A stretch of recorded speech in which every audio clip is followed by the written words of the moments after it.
Supreme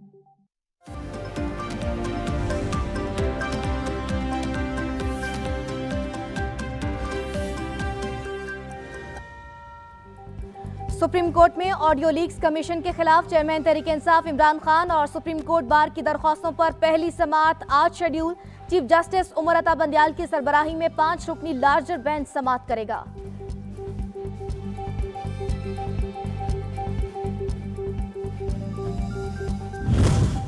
वजीर आजम शहबाज शरीफ एक रोजा दौरे पर कराची चले गए। टेक्सटाइल एक्सपो में मेहमान खुसूसी के तौर पर शिरकत करेंगे। गवर्नर सिंध कामरान टिसोरी से और सरमायाकारों के वफ्द से मुलाकात भी शेड्यूल। शहबाज शरीफ के 4 मंसूबे का संग बुनियाद रखेंगे। पाकिस्तान टेलीविजन तकरीब की कार्रवाई नश्र करेगा।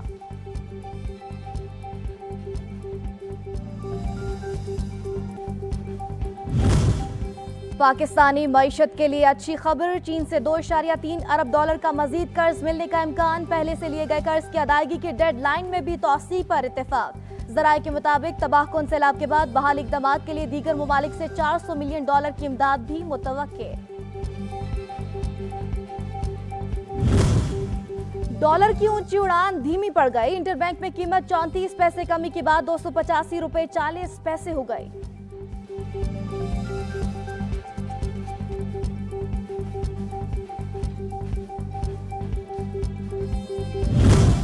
और सिंध में आइंदा माह शदीद हीट वेव के खदशात से बचाव के लिए एक्शन प्लान तैयार। तिब्बी अमले को हिदायत जारी कर दी गई। हंगामा खिदमात का अलर्ट जारी। मराकज़ सहित 24 घंटे फाल रहेंगे।